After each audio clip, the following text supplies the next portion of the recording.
Grace and peace to you, members of our prayer group here at West Parish of Barnstable United Church of Christ.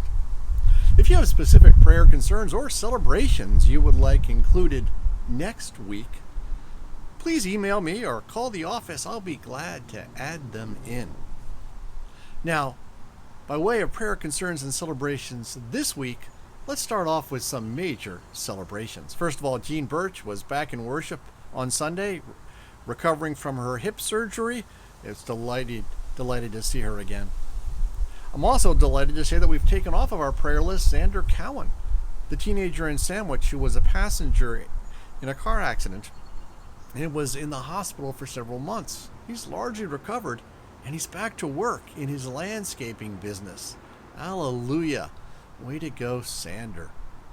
Also, John Doris has largely recovered from that stroke that he had some months ago, and he's back to work. So, continued improvement, John. That's wonderful news. We also want to keep in our prayers today all those who have lost loved ones in the collapse of that condo tower down in Florida.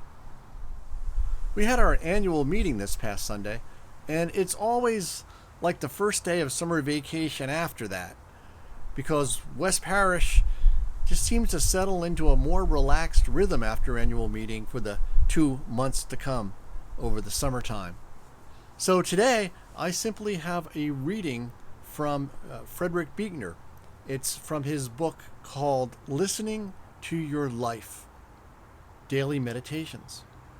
Now this one is dated August 13th, but it references the 4th of July fireworks, so it might be more on point than you might at first think. Everyone prays whether they think of it as praying or not. The odd silence you fall into when something very beautiful is happening, or something very good or very bad. The awe that sometimes floats up out of you as out of a 4th of July crowd when the skyrocket bursts over the water. The stammer of pain at somebody else's pain. The stammer of joy at someone else's joy. Whatever words or sounds you use for sighing with over your own life. These are all prayers in their way. These are all spoken not just to yourself, but to something even more familiar than yourself and even more strange in the world. According to Jesus, by far the most important thing about praying is to keep at it. The images he used to explain this are all rather comic, as though he thought it was rather comic to have to explain it at all. He says God is like a friend you go to borrow bread from at midnight. Their friend tells you in effect to drop dead, but you go on knocking anyway until finally he gives you what you want, so you can go back to bed again. Or God is like the crooked judge who refuses to hear the case of a certain poor widow, presumably because he knows there's nothing much in it for him. But she keeps on hounding him until finally he hears her case just to get her out of his hair.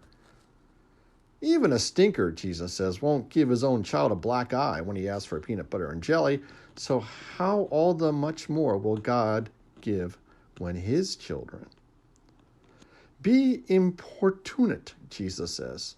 Not, one assumes, because you have to beat a path to God's door before he'll open it, but because until you beat the path, maybe there's no way of getting to your door.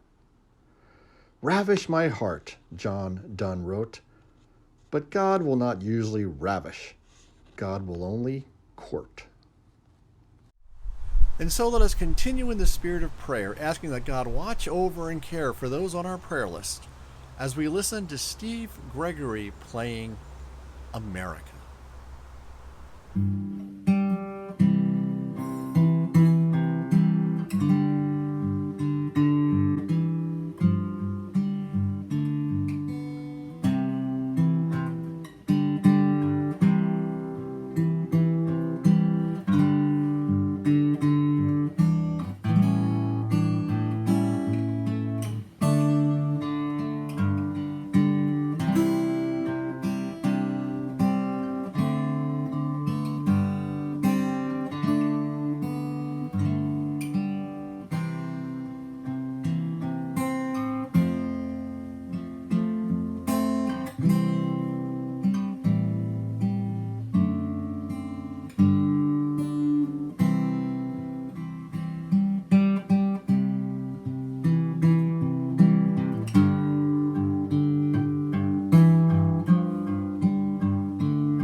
God bless you all, and God be with you till we meet again.